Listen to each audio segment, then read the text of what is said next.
Amigos de Videos Bolivia, les presentamos la siguiente noticia. El ex vicepresidente de Bolivia, Álvaro García Linera, fue puesto en evidencia y no supo explicar cómo cuestiona a los blancoides, pero no pudo justificar por qué vive en Achumani, una de las mejores zonas de La Paz. Trató de decir que eran por sus libros, pero esa situación fue evidenciada como una tomadura de pelo. Escuchemos estas polémicas declaraciones y luego continuamos. Hay algo que no entiendo.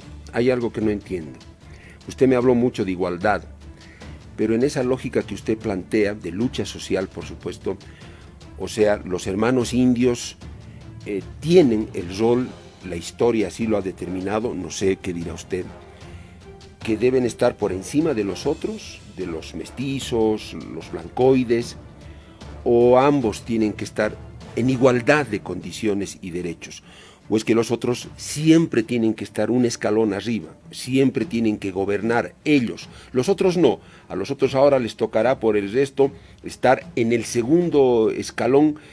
Pero si hablamos de igualdad, ¿en qué momento se va a dar la igualdad? Es la parte que no entiendo, tal vez usted me la aclara.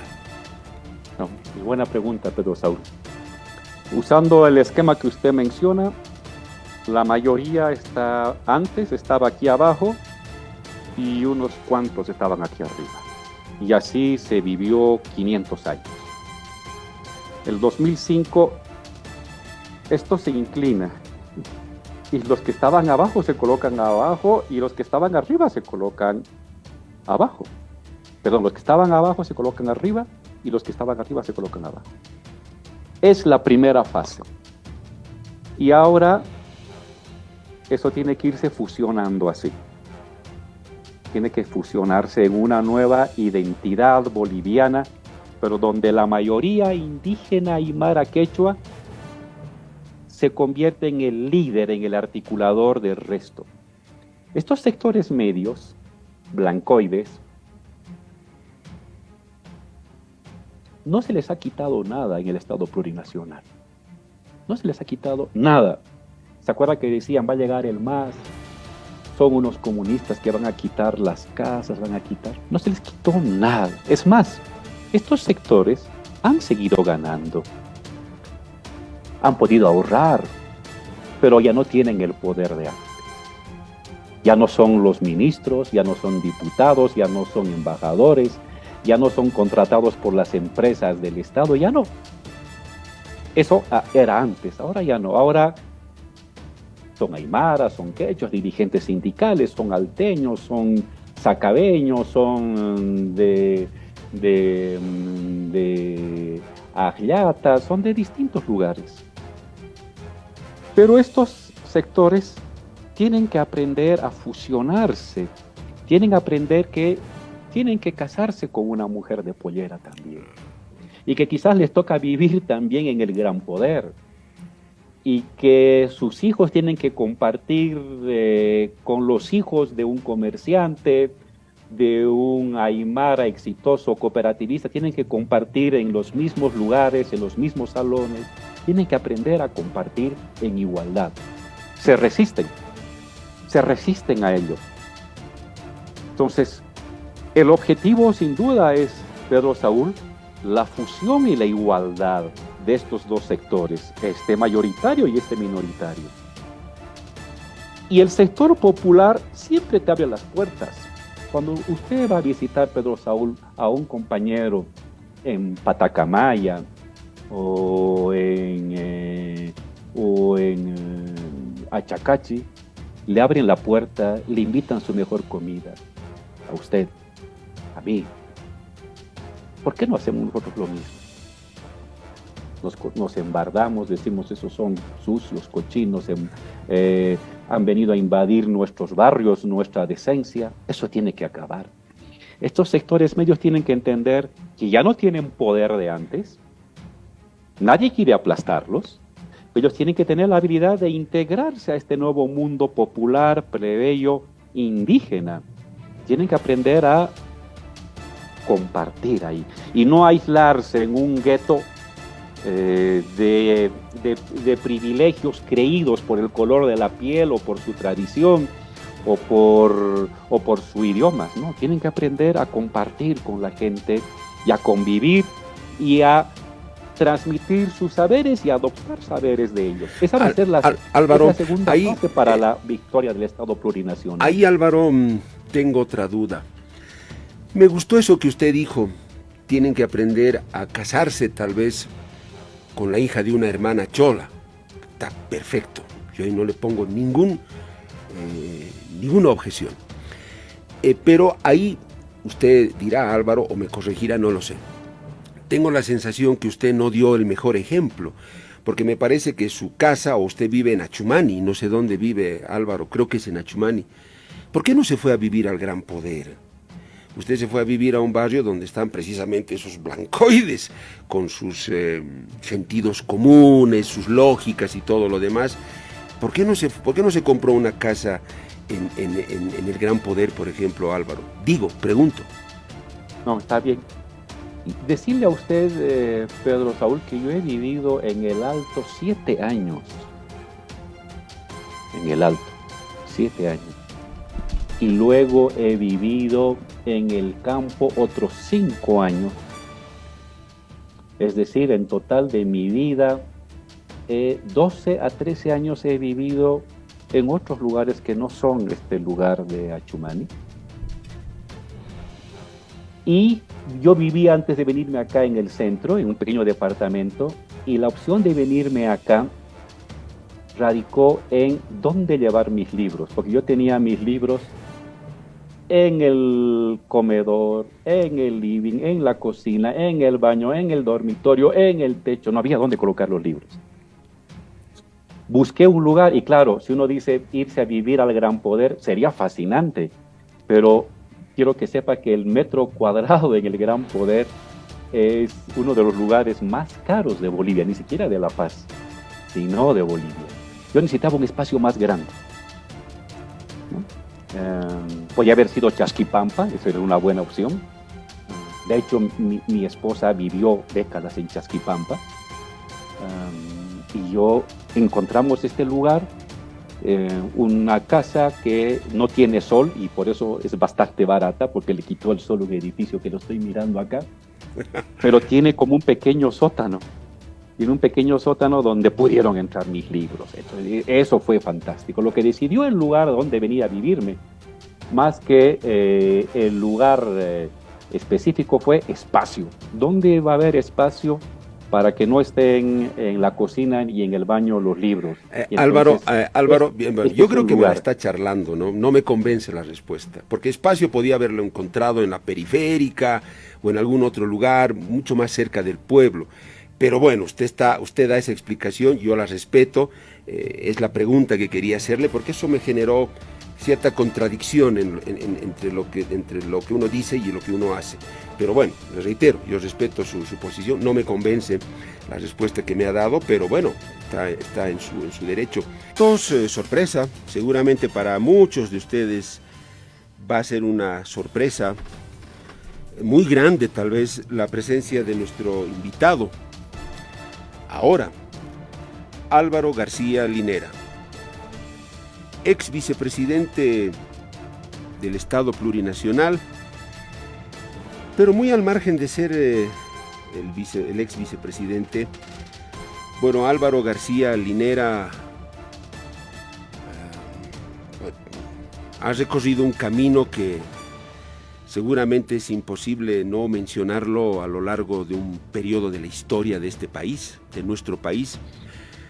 Algunos me dirán odiado, amado, de todo.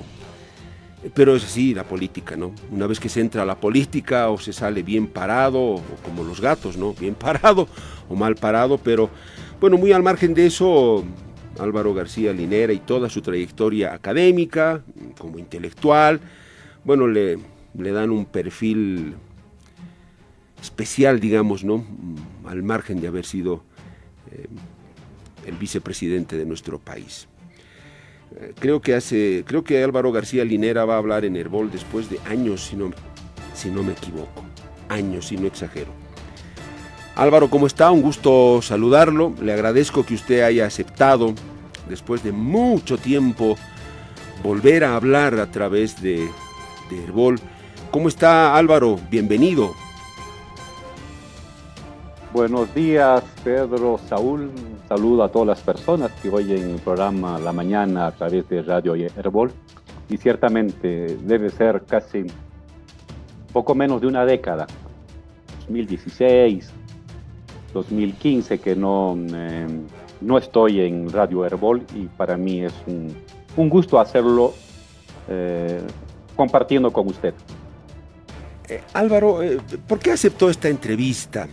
Porque lo hemos buscado mucho cuando fue vicepresidente, luego cuando se fue, también intentamos, no fue posible, aunque se podrá decir razones obvias, no lo sé, pero esta vez, ¿por qué Álvaro García Linera aceptó hablar con Herbol, con este programa? Álvaro, ¿por qué? Bueno, cuando éramos vicepresidente hablábamos con todos los medios, sin discriminación.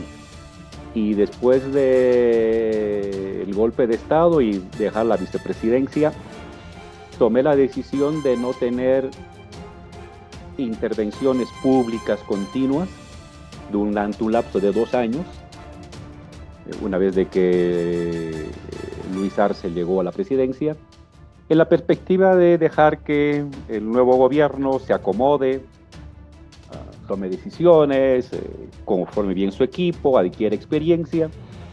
Y esos 2 años se han cumplido, y desde el mes de febrero, marzo, Pedro, estoy yo ahora intermitentemente interviniendo en los medios. No lo hago permanentemente porque me toca viajar, doy clases en el extranjero, y hay semanas o meses, como todo el mes de mayo, que me perdí y no puedo intervenir esas veces, pero regresando de los viajes, acepto con gusto y agradezco las invitaciones que me hacen los distintos medios de comunicación. Álvaro, me animo a hacerle la siguiente pregunta. Bueno, usted está también en su derecho a ver si la responde o no. ¿Tiene alguna imagen de Herbol, algún concepto de este medio de comunicación, algún criterio formado ya definido de Herbol, Álvaro? Tengo no un criterio formado, pero tengo una cierta idea general del desempeño del medio. Hasta el año 2006, 2007, un medio muy plural y muy vinculado a dar voz a las voces populares, a los sectores populares, a las luchas sociales. Y en parte también respondía a la actitud que tenía la Iglesia frente a la realidad. Yo me acuerdo que participé en muchos programas durante los años los bloqueos del 2001, 2002, 2003, la guerra del gas, la guerra del agua, y Herbol daba voz a esas experiencias.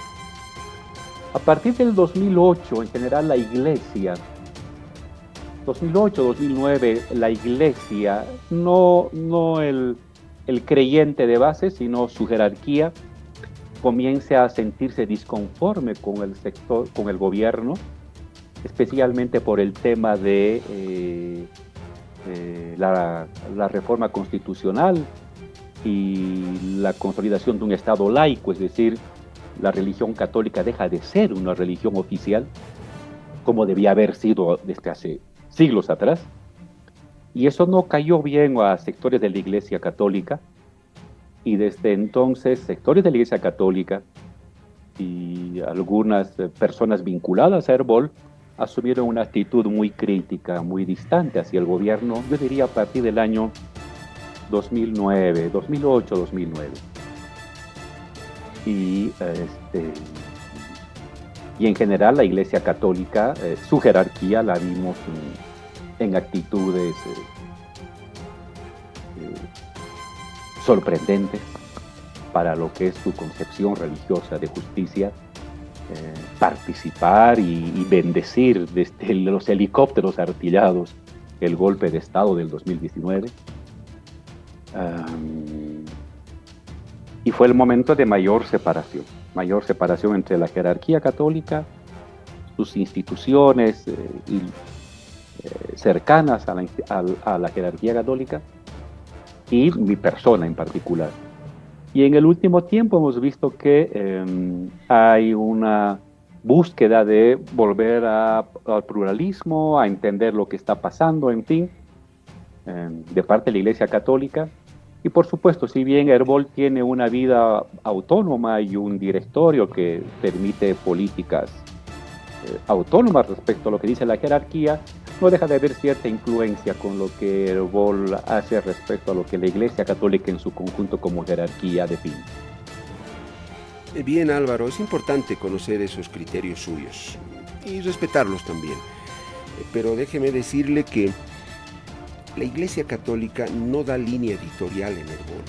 Yo, por lo menos desde que estoy acá, ya son varios años, nunca he recibido una línea que venga desde lo eclesial que me diga: mira, Pedro Saúl Gemio, en este tema vas a decir tal cosa o vas a atacar a cual o ensalzar a cual, o esta es la línea. No, nunca, nunca. Y eso lo he sabido siempre. La Iglesia Católica no define la línea periodística o editorial de Herbol.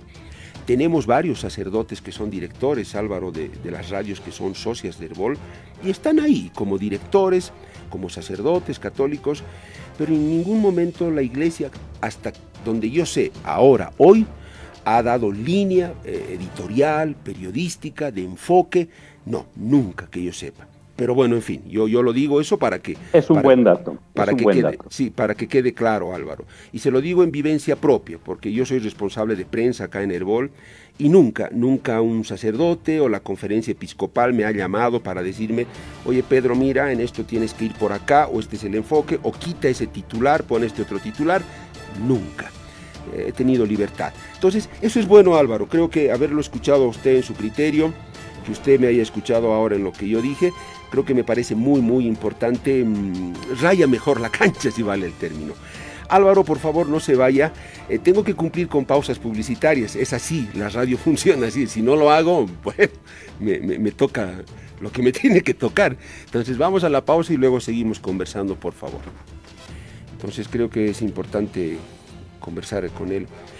Álvaro, yo sé que usted lee y escribe sobre muchas cosas. Yo procuro seguirle en todo lo que puedo, no siempre lo logro, en los artículos que publica o aquí en el país o también afuera, pero a veces es difícil, pero intento una que otra cosa. Álvaro, en esa línea de no necesariamente la política, la ideología, sino la vida, ¿usted, Álvaro, cree que es más importante el amor o la libertad?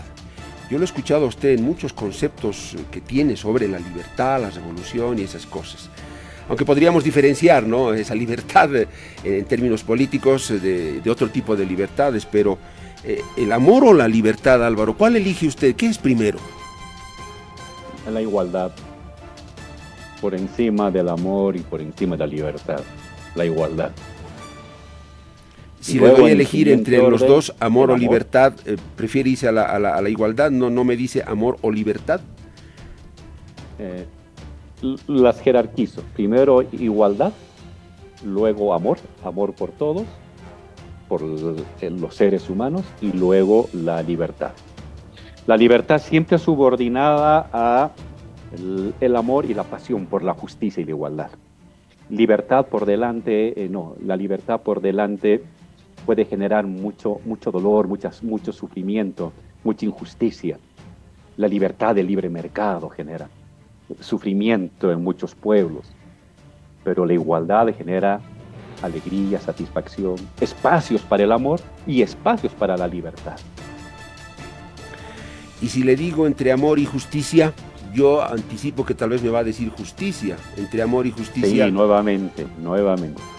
Justicia y luego el amor.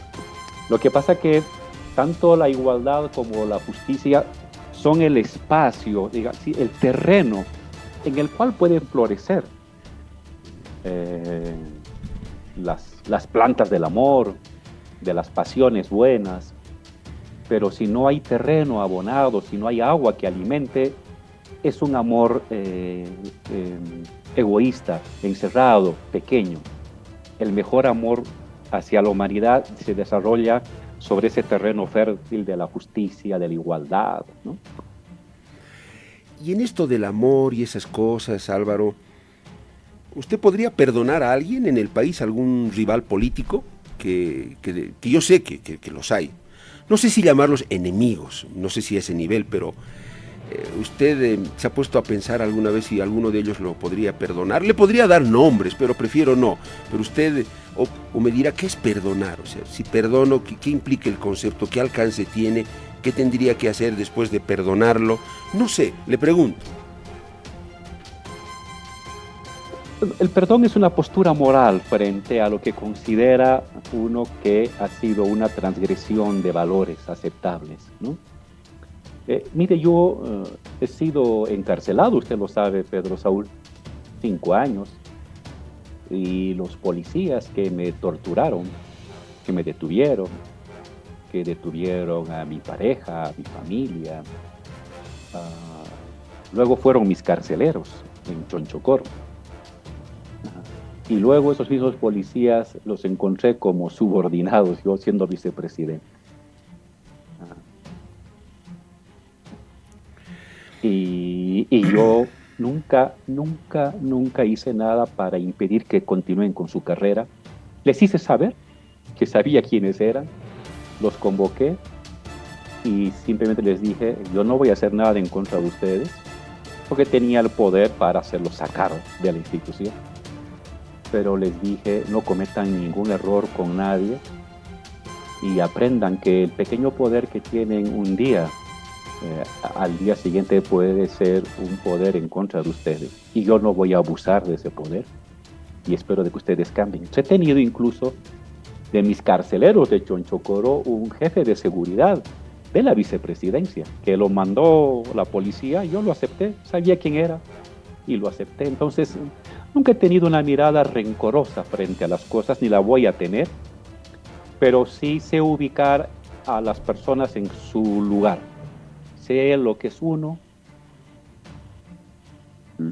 perdono las maldades que puede haber hecho, pero sé que esa persona tiene que estar en un lugar y que frente a esas personas hay que tener cierta reserva.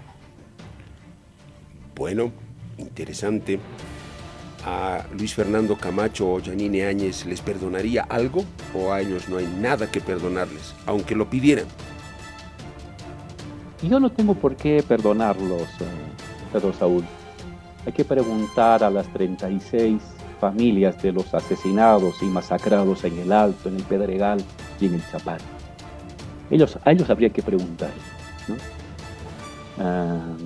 Yo no tengo por qué perdonarles ni sentenciarlos. Estoy muy contento con que estén en la cárcel. Bueno. Con que una genocida esté en la cárcel, sí, digo, es lo que corresponde. ¿Por qué? No por la señora Áñez en particular, sino porque nadie, Pedro Saúl, tiene que animarse a disponer del poder para masacrar a las personas. Con usted compartimos las jornadas de septiembre del 2003 y de marzo del 2003. Y compartimos el dolor de ver gente humilde asesinada impunemente por bala policial o militar. Y dijimos, eso no tiene que repetirse. Y el 2019, otra vez, por decisión presidencial y política, salen los carros asalto, esos los renovados del año 2003, a matar a alteños, a matar a sacareños, a matar gente de Pedregal. Entonces, no puede repetirse eso. Si no están en la cárcel, mañana se le va a ocurrir a otro senador de la oposición o a otro líder regional fascista de decir que se puede apretar el gatillo para matar a la gente humilde. Entonces, no, hay que ponerle freno al uso de la violencia contra la gente humilde, y por eso la cárcel es un lugar en el que esas personas tienen que reflexionar durante décadas sobre su comportamiento. Yo no tengo ningún odio frente a ellos, Y si alguien tiene que perdonarles, no es Álvaro García, sino los niños huérfanos, el papá o la mamá de todas las personas que fueron masacradas el año 2019. Bien, Álvaro, voy a intentar que esta entrevista no sea muy esquemática o dentro de un esquema cerrado. Voy a tratar de ser aleatorio en los temas y las cosas porque quisiera tener esa libertad de preguntar y sé que usted puede responder. Entonces no voy a encerrarme en un esquema así muy ortodoxo de entrevista, sino porque hay tantas cosas de las que se podría hablar con usted y hay que aprovechar el tiempo. Álvaro, el ser papá y esposo, ¿le ha cambiado la perspectiva de vida? No sé si incluso de su mirada política, su mirada ideológica, pero dicen que ser papá y ser esposo es otra cosa, hasta puede cambiar paradigmas para nosotros los varones, Álvaro. Sin duda, la paternidad es un universo de experiencias, de conocimientos, de sensaciones emotivas y de entregas. Nadie que haya pasado por una paternidad es la misma persona. Y en particular, yo lo he asumido con mucha responsabilidad, como un regalo del universo, así lo he recibido, la paternidad, e intento asumirla con toda la responsabilidad que significa tener el universo comprimido en una niña.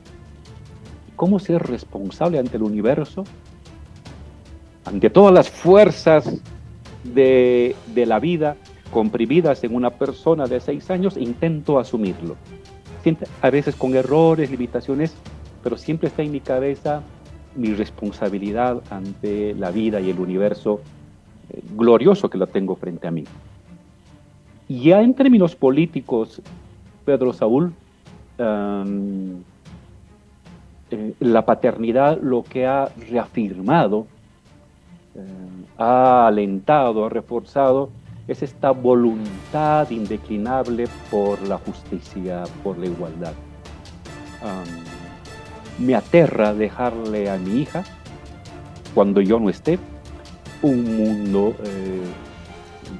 atravesado por tanta injusticia, por tanto abuso, por tanta discriminación, por tanta violencia contra la mujer, contra el pobre, contra el indígena. Me aterra. Y entonces ella es para mí un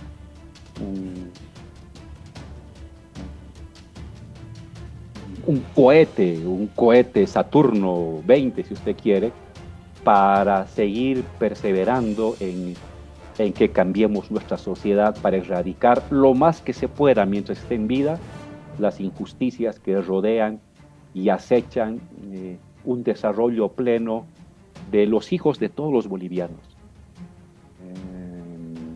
que acechan y amenazan la igualdad y la justicia para todas las mujeres. Entonces, me ha cambiado mucho, sin duda, la paternidad. Me ha hecho ver cosas que antes no veía y a la vez ha reafirmado cosas que venía haciendo tiempo atrás. Álvaro, me llama la atención eso de que le ha hecho ver cosas que antes no veía. ¿Qué es lo que no veía antes y que ahora sí ve como papá? La importancia del tiempo para entregarle al otro. Muchas veces uno se encierra en sí mismo, en su actividad laboral o intelectual, y cree que es suficiente que el hijo que uno tiene, la hija que uno tiene, hay que darle comida, alimentación, educación y bueno, como plantita crecerá. Y no es así. Un hijo, y por eso tener un hijo es una de las decisiones más importantes en la vida de una persona. Y si no está dispuesta a esa responsabilidad, no debe tener hijos, por decisión propia. Pero si va a tenerlo, tiene que entregarle tiempo. Porque en el tiempo de uno está transmitiendo la experiencia de la vida de uno. No para que el hijo o la hija sea igual, sino para que tenga una caja de herramientas más amplia para enfrentar el porvenir. Entonces, la importancia de garantizar y de ayudar en el tiempo a papás y a mamás para que estén con los hijos. Por ejemplo, ayudar, si hubiera tenido yo la experiencia de la paternidad, me hubiera esforzado más, obligatoriamente de todo centro laboral, pequeño, grande, estatal y privado, para que tengan guarderías, para que los hijos puedan estar en un lugar seguro, donde tengan formación y el padre y la madre que está trabajando, que tiene que trabajar, estén cerca y puedan ir a verlo,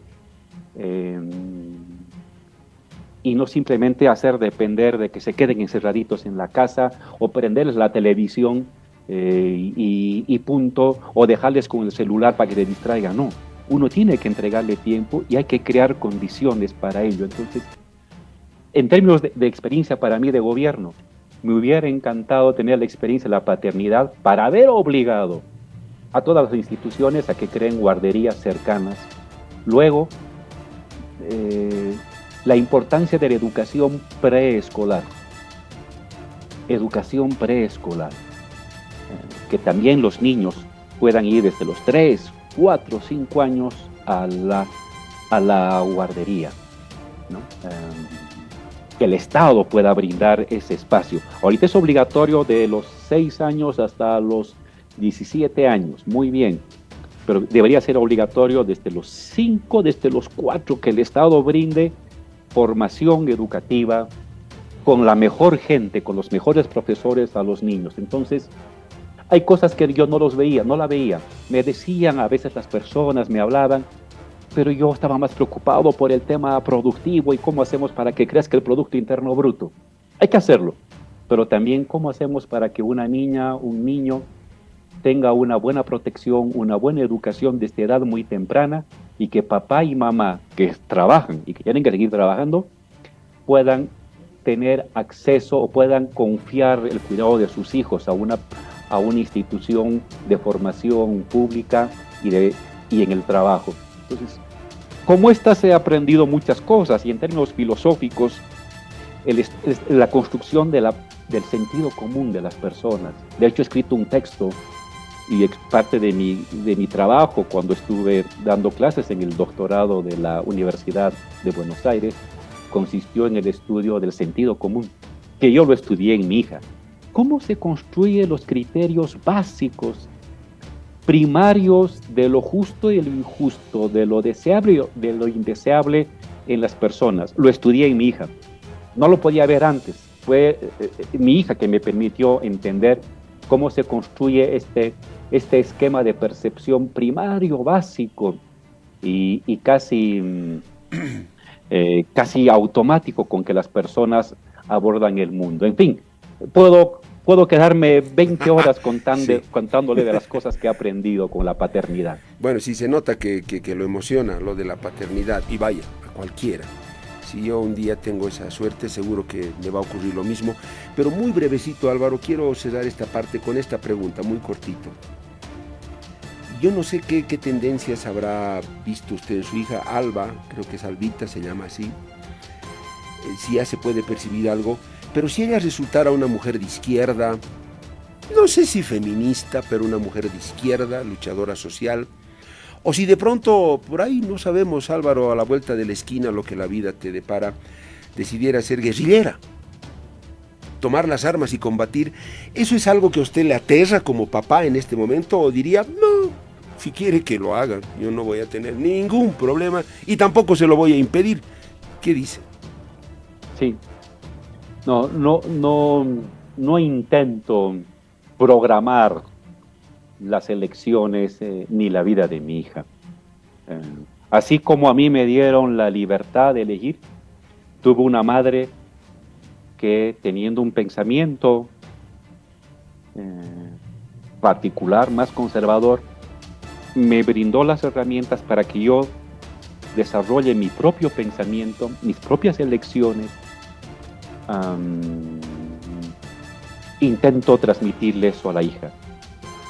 Y en verdad, cuando uno quiere replicar en el hijo o en la hija lo que uno fue, siempre le falla. Es al revés.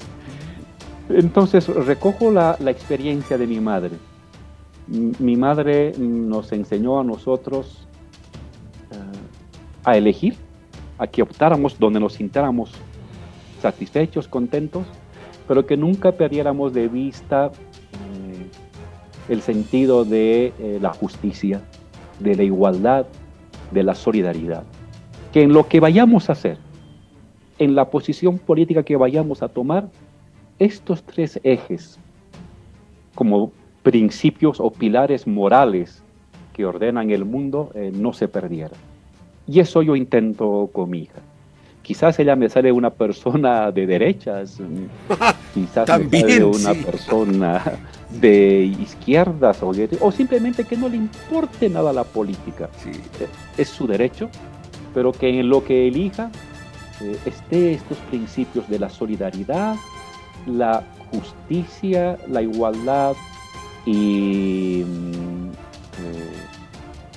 como elemento organizador de sus decisiones. Entonces,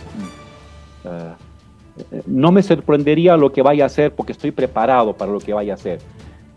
Y espero que, pero esos tres principios los mantenga y los cultive.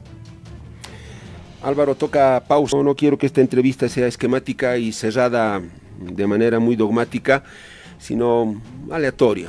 Podemos ir aquí, podemos estar allá. Álvaro, yo tengo la sensación que el Estado plurinacional no ha terminado de unirnos a los bolivianos. Pero voy a algo más concreto, Álvaro.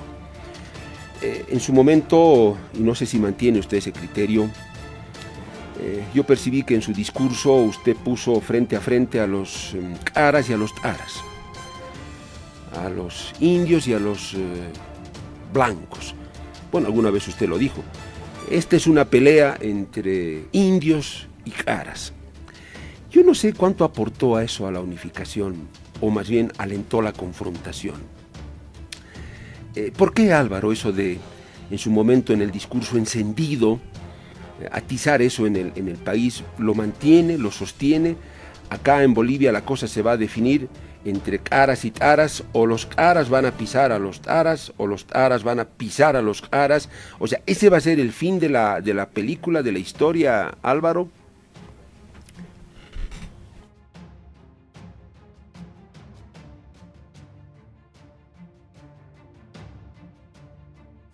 Álvaro, su micrófono creo que está apagado. Sí, ahora sí. Ahora sí. Gracias, Saúl. Le decía que ese discurso de emancipación indígena, aymara, quechua, que lo venimos propugnando desde décadas atrás, antes de llegar al gobierno, me parece correcto. Me reafirmo en él, porque es y era la única manera de modificar la correlación de fuerzas colonial que había en Bolivia. Un sistema de discriminación y de devaluación y de dominación de los sectores mayoritarios indígenas de Bolivia por parte de unas minorías blancoides, ni siquiera blancas, blancoides,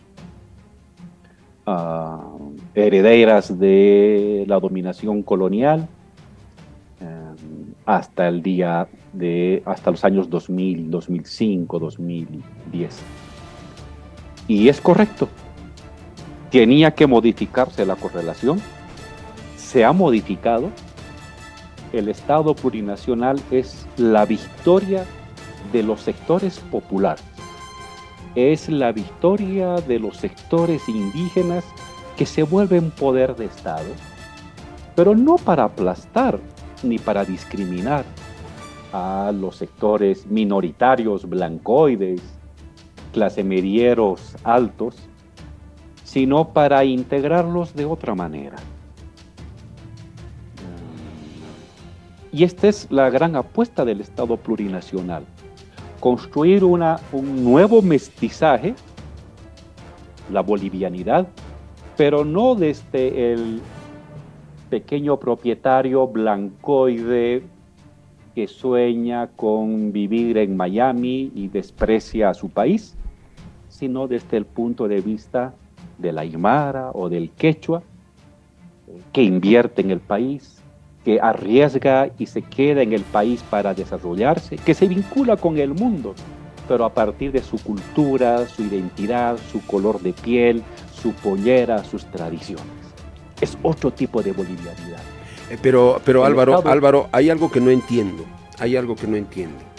Usted me habló mucho de igualdad, pero en esa lógica que usted plantea, de lucha social, por supuesto, o sea, los hermanos indios tienen el rol, la historia así lo ha determinado, no sé qué dirá usted, que deben estar por encima de los otros, de los mestizos, los blancoides, o ambos tienen que estar en igualdad de condiciones y derechos, o es que los otros siempre tienen que estar un escalón arriba, siempre tienen que gobernar ellos, los otros no, a los otros ahora les tocará por el resto estar en el segundo escalón, pero si hablamos de igualdad, ¿en qué momento se va a dar la igualdad?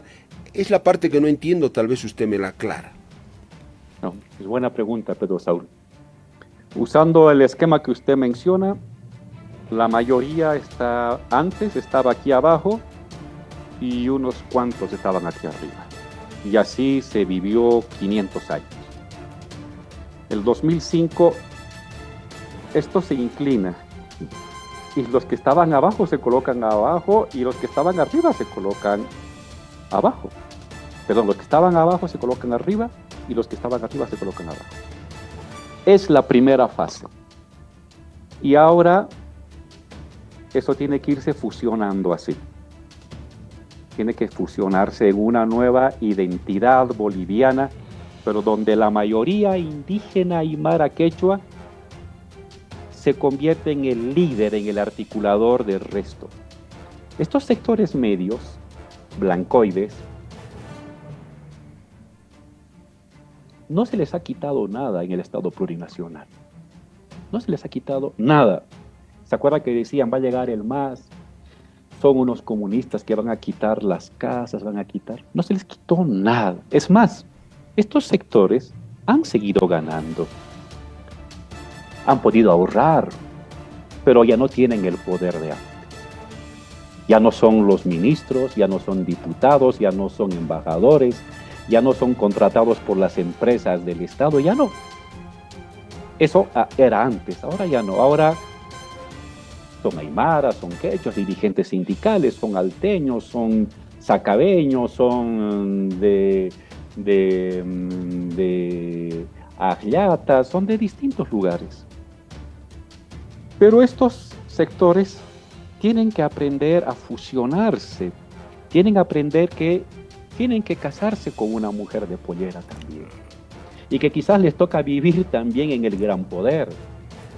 Y que sus hijos tienen que compartir con los hijos de un comerciante, de un aymara exitoso cooperativista, tienen que compartir en los mismos lugares, en los mismos salones, tienen que aprender a compartir en igualdad. Se resisten a ello. Entonces, el objetivo sin duda es, Pedro Saúl, la fusión y la igualdad de estos dos sectores, este mayoritario y este minoritario. Y el sector popular siempre te abre las puertas. Cuando usted va a visitar, Pedro Saúl, a un compañero en Patacamaya o en Achacachi, le abren la puerta, le invitan su mejor comida. A usted, a mí. ¿Por qué no hacemos nosotros lo mismo? Nos embardamos, decimos esos son sucios, cochinos, han venido a invadir nuestros barrios, nuestra decencia. Eso tiene que acabar. Estos sectores medios tienen que entender que ya no tienen poder de antes. Nadie quiere aplastarlos. Ellos tienen que tener la habilidad de integrarse a este nuevo mundo popular, plebeyo, indígena. Tienen que aprender a compartir ahí y no aislarse en un gueto de privilegios creídos por el color de la piel o por su tradición o por su idioma, ¿no? Tienen que aprender a compartir con la gente y a convivir y a transmitir sus saberes y adoptar saberes de ellos. Esa va a ser Álvaro, la segunda fase para la victoria del Estado plurinacional. Ahí, Álvaro, tengo otra duda. Me gustó eso que usted dijo, tienen que aprender a casarse tal vez con la hija de una hermana chola. Está perfecto, yo ahí no le pongo ninguna objeción. Pero ahí usted dirá, Álvaro, o me corregirá, no lo sé. Tengo la sensación que usted no dio el mejor ejemplo, porque me parece que su casa, o usted vive en Achumani, no sé dónde vive Álvaro, creo que es en Achumani. ¿Por qué no se fue a vivir al Gran Poder?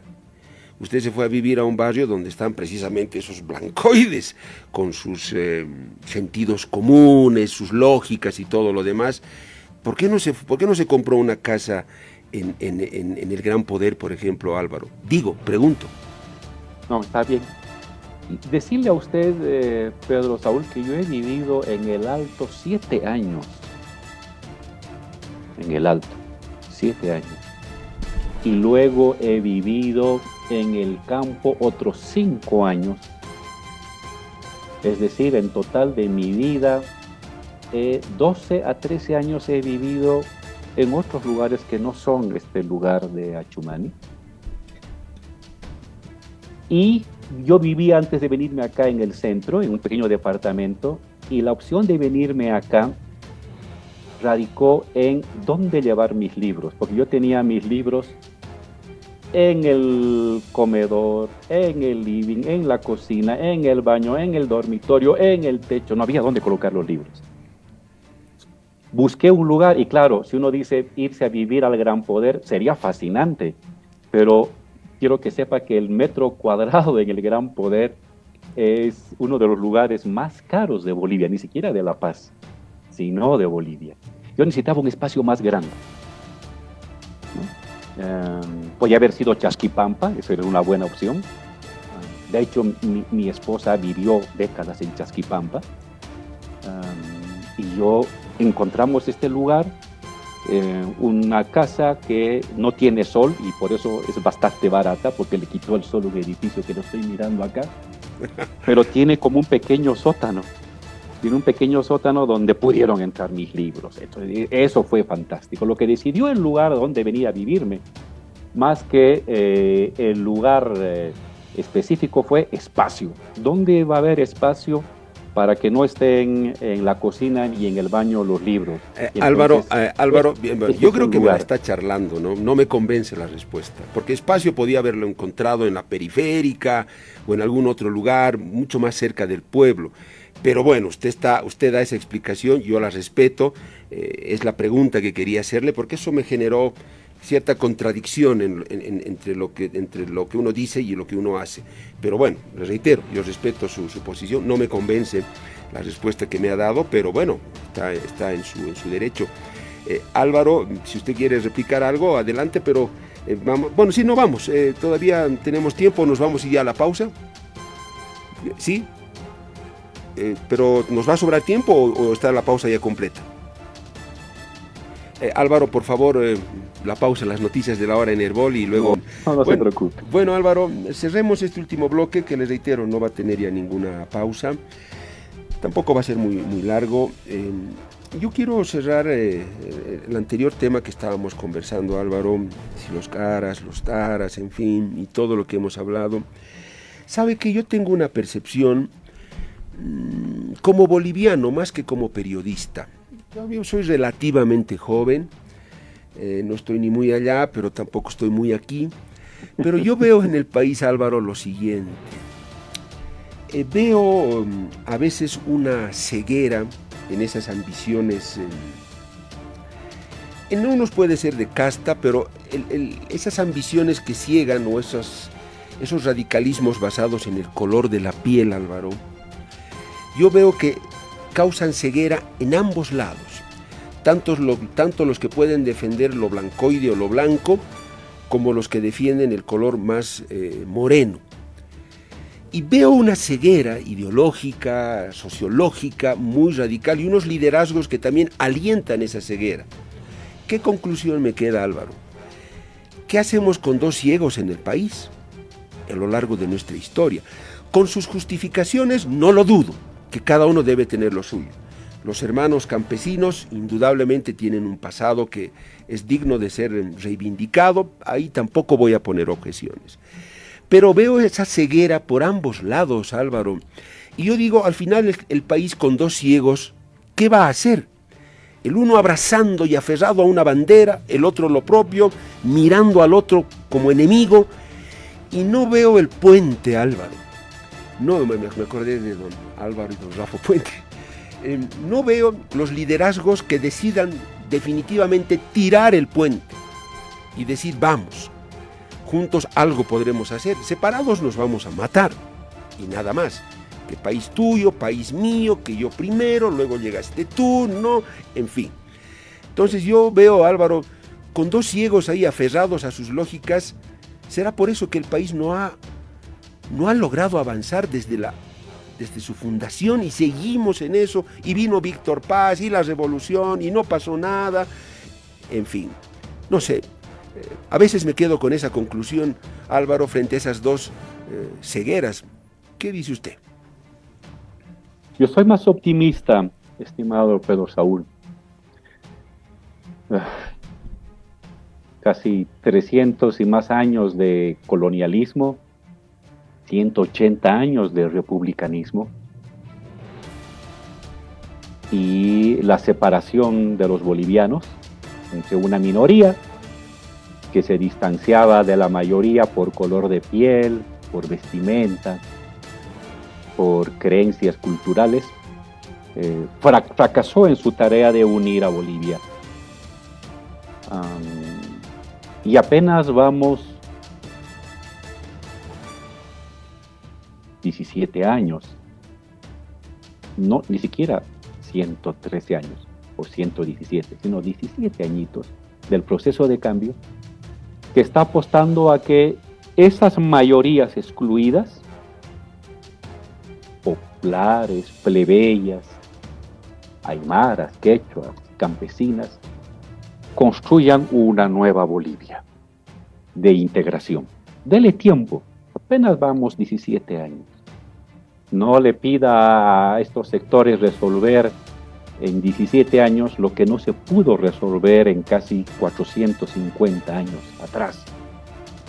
Dele una década, dele 2 décadas. Yo estoy convencido de que la plurinacionalidad es el mejor espacio de la igualdad y la fusión, por cómo se comporta la gente. La discriminación no viene de los sectores populares hacia los sectores blancoides, nunca. Siempre es los que son rechazados, permanentemente devaluados. Fíjese esos discursos de la gente del comité cívico, de la señora Áñez frente a los campesinos, frente a los aymaras, a sus creencias. Y no del otro lado. Yo no veo a aymarias y a quechuas descalificando el pensamiento mestizo blancoide. Simplemente lo que piden es que se los deje desarrollar, que se los deje hacer sus actividades sin discriminación. Yo creo que la plurinacionalidad es el mejor invento que ha tenido el sistema político boliviano para desracializar la política, para desracializar la economía, y los resultados son concretos, Pedro Saúl. Solamente en una década, el 30% de la población ha abandonado la pobreza. El 30%. En una década, una economía de 9.000 millones de dólares se ha expandido a una economía de 42.000 millones de dólares. En una década. Entonces, esto apenas está comenzando. Frente a ese pesimismo que ve permanentemente antagonismos y polarizaciones, pero es normal que haya polarizaciones. Pero esa polarización se está devaluando. El racismo se está convirtiendo cada vez en minoritario, aunque claro, más ruidoso, más agresivo, más violento, pero minoritario. No se olviden, Estados Unidos es un país altamente desarrollado, muy democrático, con una economía muy sólida, y el racismo aún no ha podido ser erradicado frente a las personas de color o frente a los migrantes latinos. Entonces, no le pida a Bolivia lo que en ningún país del mundo han podido hacer en 100 años. No le pida al Estado plurinacional que complete su obra en una década, no. Tenga un poquito de paciencia, dele un par de décadas más, que yo le garantizo que esta polarización y estas explosiones todavía de racismo y de discriminación van a ir desapareciendo gradualmente, pero dentro el Estado plurinacional, que significa el gobierno, la conducción del país por las mayorías populares, plebeyas, aymaras, quechuas, indígenas y campesinas de Bolivia. Pero Álvaro, eso no significa que los otros pierdan derecho. O sea, está nada. bien los hermanos campesinos. Por si acaso, para desprejuiciar cualquier cosa, Álvaro, yo voté 2 veces por Evo Morales. Trabajé en el Canal 7. Y si en el Canal 7 revisan los archivos de los videos que hay ahí, escucharán cómo yo opiné de una manera muy favorable al proceso de cambio porque me entusiasmaba. Eso se acabó porque hubo formas que no me gustaron. No estuve de acuerdo con las formas, no con los fondos. Y eso acabó con que yo me retirara de ahí y ahora pueda tener como periodista ciertos cuestionamientos, formas. Entonces, Álvaro, lo que yo quiero entender es que no significa que los otros pierdan derechos. No significa, lo que me preocupa también, Álvaro, es los liderazgos que generan ese discurso, ¿no?, del amigo enemigo. No, este país o es para mí o para nadie. Tú eres mi enemigo y yo debo destruirte. Tú no tienes cabida acá. Ahora me toca, bueno, la cosa invertida y nada más. Eso es lo que me preocupa. Si esos discursos en los liderazgos se van a seguir alentando, bueno, mi pesimismo se va a mantener, Álvaro, pero si eso cambia y hay esas lógicas reconciliadoras, puede irnos mejor, como usted dice, ¿no? Sí, yo creo que las personas que buscan acabar al otro llegaron al gobierno el 2019 y fracasaron. Los que consideran al indígena, al campesino, al alteño como un subhumano, como una bestia humana, como decían ellos, llegaron al gobierno y fracasaron. Y ahora quienes hicieron eso están en la cárcel. Porque la gente no soporta el regreso a ese tipo de discriminación y de devaluación. Y hay que defender en democracia y la plurinacionalidad para que nos articulemos entre todos los sectores. Y quien propugne la articulación de los sectores va a ser el que va a seguir ganando las elecciones. Pero ojo, articular, unificar, ¿desde qué punto de vista o quién liderizando eso? 180 años, pequeñas élites mestizas blancoides que fracasaron porque crearon unos guetos de separación frente al resto de la mayoría, y ahora son mayorías siempre abiertas a la integración, a la incorporación, es más, con respeto, siempre dirigiendo hacia el otro. Usted fíjese, un dirigente campesino, un trabajador campesino, o un alteño, o un aymara, o un quechua, siempre se dirige con mucho respeto, con mucha ceremonia frente al que no es igual a él. Usted no va a encontrar de parte de ellos discriminación. Podrá haber algún intelectual, algún dirigente que use el discurso encendido, pero en verdad la base lo que le pide es respeto, reconocimiento de lo que somos, reconocernos en nuestra verdadera bolivianidad. Somos mayoritariamente gente de color cobriza, con muchas culturas, con muchos idiomas, y así querernos, no querernos blanquear para imitar a un francés o a un norteamericano, no vamos a hacer eso nunca. Somos lo que somos. Y el Estado plurinacional es el sinceramiento con uno mismo. Somos esta variedad de culturas, somos esta variedad de idiomas, somos esta variedad de colores, y ninguno es superior al otro, ni ninguno es inferior al otro. Entonces, yo creo que el Estado plurinacional ha creado el gran espacio de la integración y de la articulación. Y tenga paciencia, Pedro Saúl. Yo le puedo garantizar que mientras el Estado plurinacional esté en pie, le vamos a dejar siempre un mejor país a nuestros hijos y a nuestros nietos. Espero que así sea, Álvaro. Los discursos son los que me preocupan. Si de un lado va a haber el señalamiento de que tú eres un cara y me has hecho daño, tú eres un cara que no vamos a llegar a ningún lado. Pero bueno, le tomo la palabra y ojalá que así sea y que los líderes lo demuestren. Álvaro, ha llegado a un punto de no retorno esta disputa, no sé si es aparente, interna del MAS, Evo Morales versus Luis Arce Catacora. ¿Ha llegado a un punto de no retorno o es más euforia, emociones del momento, la calentura del momento y nada más? ¿O es que de verdad el quiebre ya se ha escuchado y suena? Es difícil prever, Pedro Saúl, pero espero, es mi esperanza, de que que no haya un punto de no retorno, que no hayamos llegado a eso, que a pesar de todo el daño y las heridas que se está provocando al interior del MAS, se pueda reunificar. Los datos lo demandan. Fíjese las últimas encuestas. El MAS dividido no logra la victoria. Encuesta de donde venga te muestra con claridad eso. Y el MAS unificado sigue siendo la fuerza política más importante de Bolivia y con clara voluntad de volver a ganar las elecciones. Entonces, espero que esos datos que están saliendo a la luz y el propio sentimiento de la gente que ya está cansado con estas peleas que están comenzando a afectar la propia economía, obligue a los líderes a una reunificación.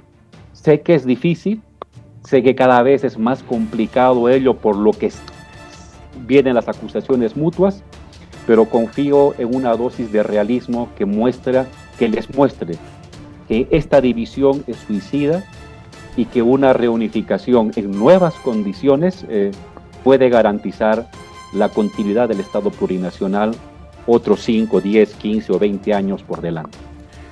Álvaro, si llega el momento y usted tuviera que votar, por Evo Morales o Luis Arce, ¿por quién votaría? No tengo la menor duda que votaría por Evo. No tengo la menor duda en eso. Pero diciéndole qué terrible que hayamos llegado a eso y sé que estoy votando sin opción de ganar. Luis separado de Evo, Evo separado de Luis, o mejor, Evo separado del líder estatal, Luis, David, quien sea, pero sin el líder que está en el gobierno, no va a ganar las elecciones.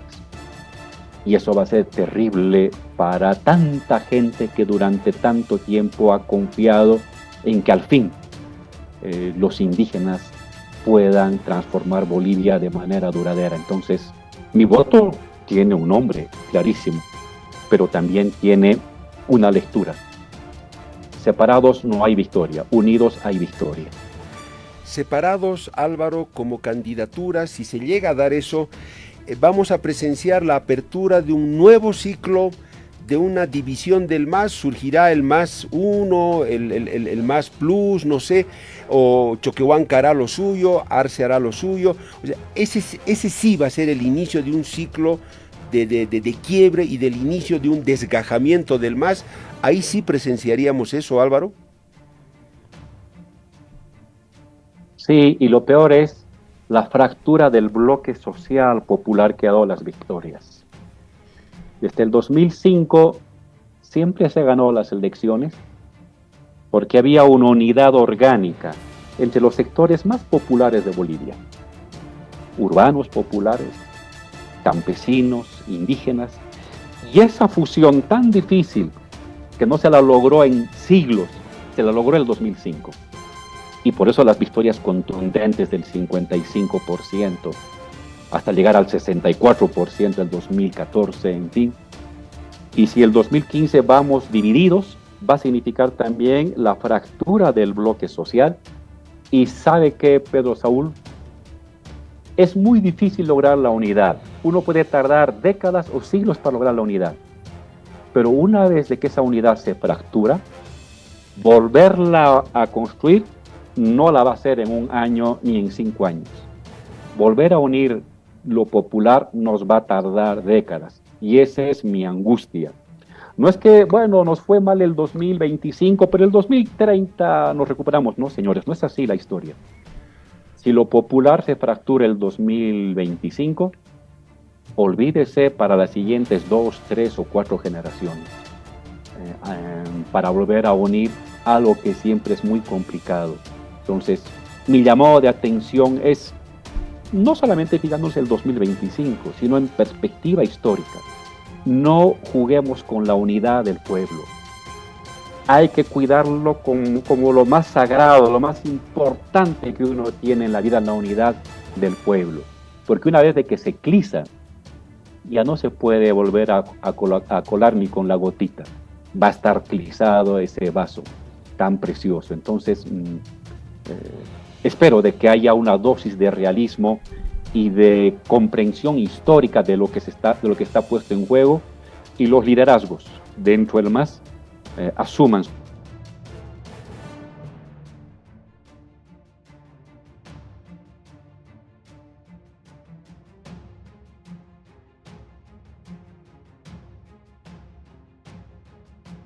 También es otra confusión y me llena de preguntas.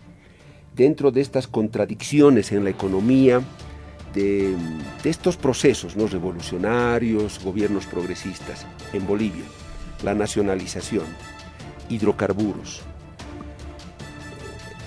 Se nos dijo que nos convertimos en dueños de nuestros hidrocarburos, que nosotros íbamos a tomar las decisiones, que íbamos a fijar, a controlar la cadena productiva de comercialización, que no nos iba a faltar ya el gas.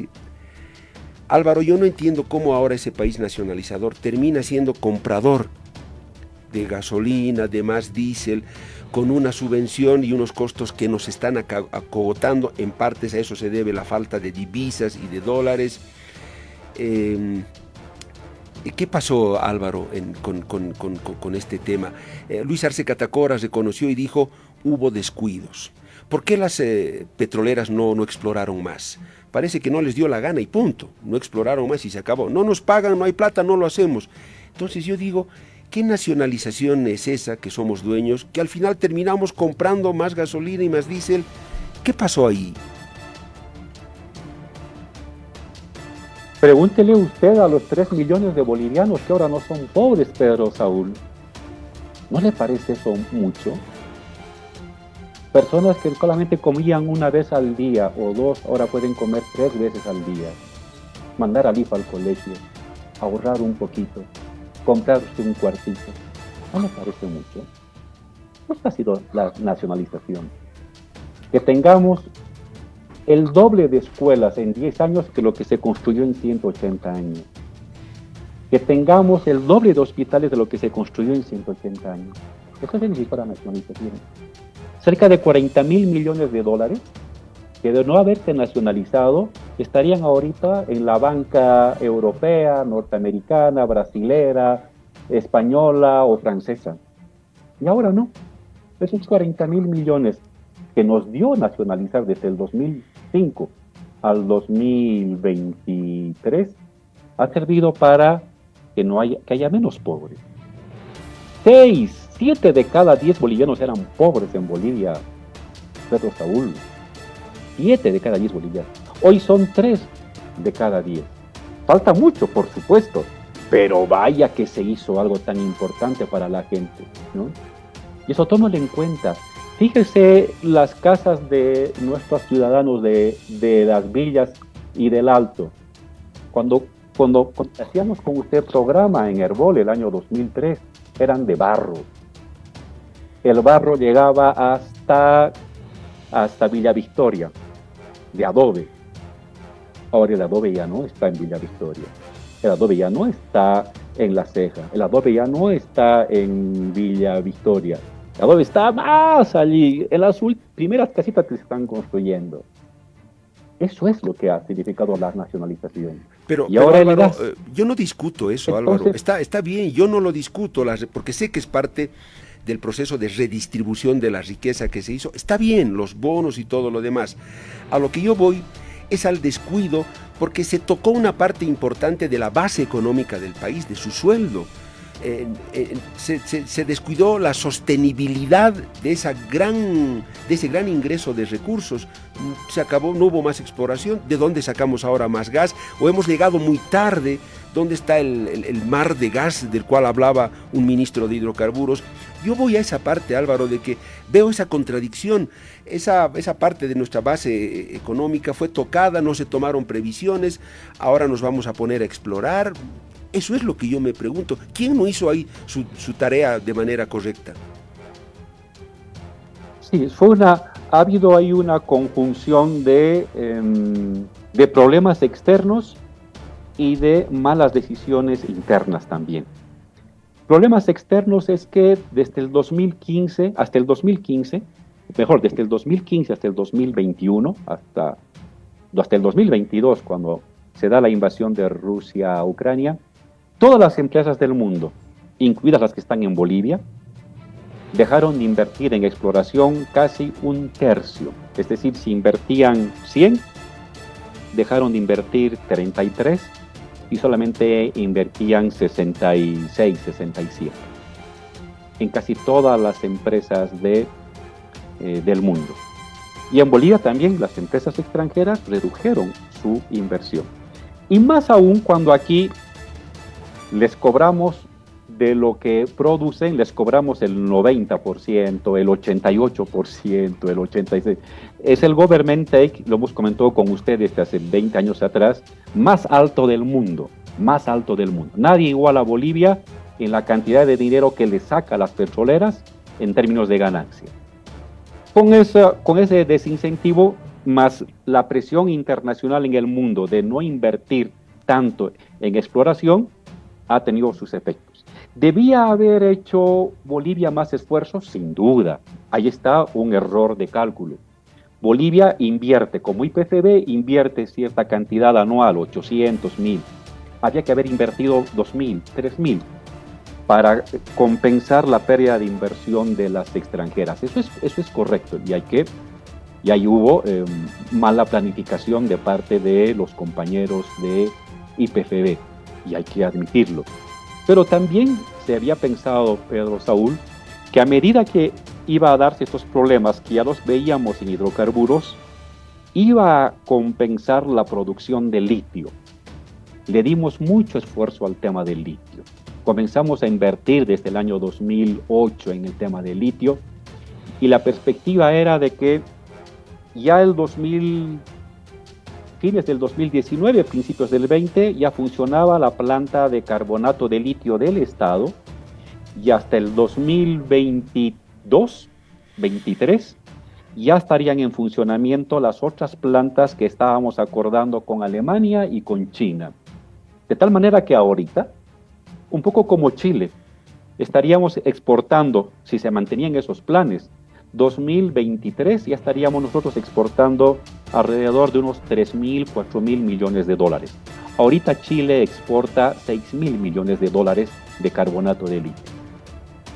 Vino el golpe de Estado, se paralizó la construcción de nuestra planta de carbonato de litio, se ha retomado recién el 22 y lentamente con otra gente, se votó a los especialistas, en fin, hay unos problemas internos, de una mala gestión también del actual ministerio, y se rompieron los contratos. Parte del golpe fue romper el contrato que teníamos con China. Acuérdense, la inversión de China era de 2.200 millones de dólares, el doble de lo que ahora se está acordando. Parte del golpe fueron fuerzas externas y por eso el embajador inglés aquí en Bolivia y gente de la Unión Europea estaban muy atentos durante los tiempos del golpe a que se rompiera el contrato con China. Y eso nos ha llevado 4 años de postergación de nuestro plan de producción de litio. Entonces, ante los problemas de hidrocarburos, faltó planificar más inversión, ¿de acuerdo? Pero también habíamos pensado en que el litio iba a compensar la reducción de la producción de hidrocarburos. Y ahí, golpe de Estado y mala gestión en los últimos 2 años han retrasado y ahora estamos en un problema de que nuestras exportaciones como Estado han disminuido notablemente, y ese es el problema. Ha de haber carencia de dólares mientras las exportaciones sean fundamentalmente de privados. Hay dólares en Bolivia, sobran dólares en Bolivia, cuando las exportaciones son principalmente del Estado. Esa es la regla de la economía en Bolivia. Álvaro, cuando todo estaba en manos privadas, Pedro Saúl, hasta el 2005, las reservas internacionales eran de 1.700 millones de dólares, porque el Estado no exportaba nada.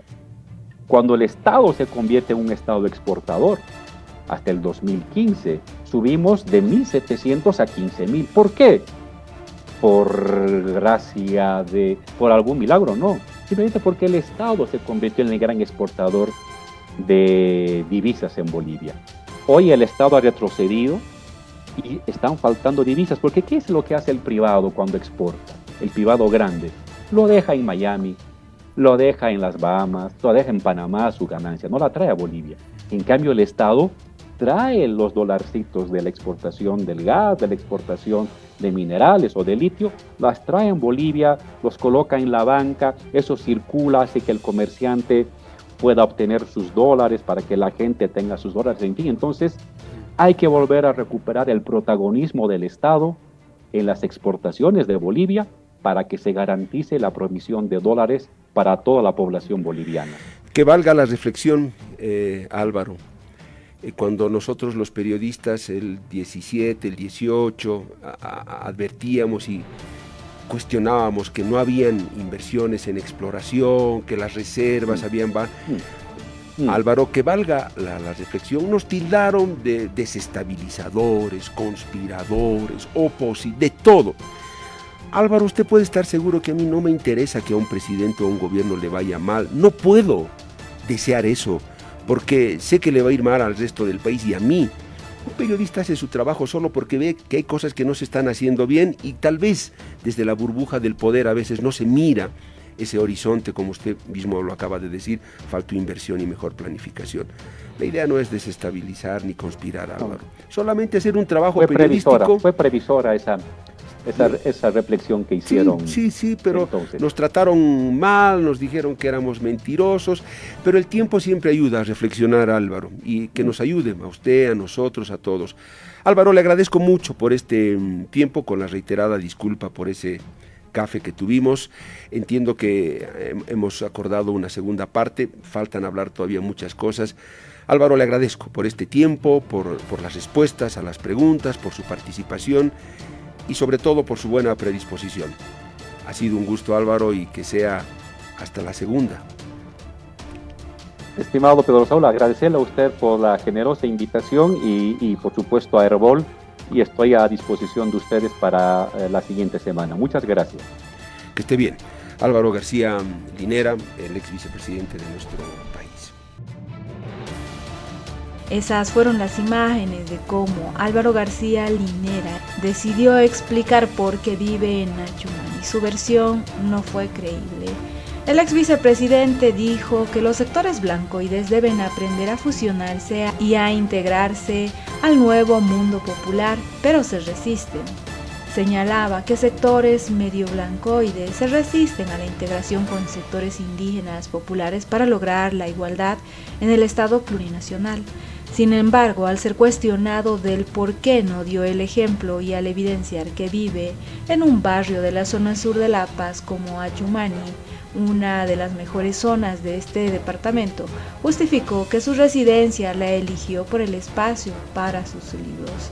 A estos sectores medio blancoides no se les ha quitado nada en el Estado plurinacional. Decían que el MAS con su llegada les quitarían las casas, no se les quitó nada. Estos sectores tienen que aprender a fusionarse, tienen que casarse con una mujer de pollera y quizás les tocaría vivir en zonas como el Gran Poder y que sus hijos tienen que compartir con los hijos de un comerciante, de un aymara exitoso, cooperativistas. Tienen que compartir en los mismos lugares, en los mismos salones. Tienen que aprender a compartir en igualdad y se resisten a ello, manifestaba Álvaro García Linera. Remarcó que los sectores medios deben entender que nadie quiere aplastarlos, y deben tener la habilidad de integrarse al nuevo mundo popular, plebeyo, indígena y no aislarse en un gueto de privilegios. No obstante, al ser cuestionado porque en su caso él no dio el mejor ejemplo, porque no vive en una zona popular como es el Gran Poder, sino en Achumani, un barrio donde están esos blancoides a los que hace referencia Álvaro García Linera. Este trató de justificar que su residencia la eligió por el espacio para sus libros y apuntó que vivió más de una década en el Alto, en el campo y en el centro paceño. La opción de venirme acá radicó en dónde llevar mis libros, porque yo tenía libros en el comedor, en el living, en la cocina, en el baño, en el dormitorio, en el techo y no había dónde colocar los libros. Busqué un lugar y si uno dice irse a vivir al Gran Poder sería fascinante, pero quiero que sepan que el metro cuadrado en el Gran Poder es uno de los lugares más caros de Bolivia, ni siquiera de La Paz. Encontramos este lugar, una casa que no tiene sol y por eso es bastante barata, pero tiene un pequeño sótano donde pudieron entrar mis libros, decía Álvaro García Linera, quien explicaba que esta fue la razón para que determine vivir en este espacio. Pero esta situación fue rebatida y terminaron exponiendo al ex vicepresidente de Bolivia, porque por un lado exige igualdad y por otro no sabe cómo explicar por qué vive en una de las mejores zonas de La Paz. ¿Qué opinan ustedes? No olviden dejarnos sus percepciones al respecto y si creen que Álvaro García Linera fue expuesto y evidenciado en una de estas consignas que siempre son expuestas por los afines al MAS. ¿Qué opinan ustedes? No olviden dejarnos sus percepciones al respecto.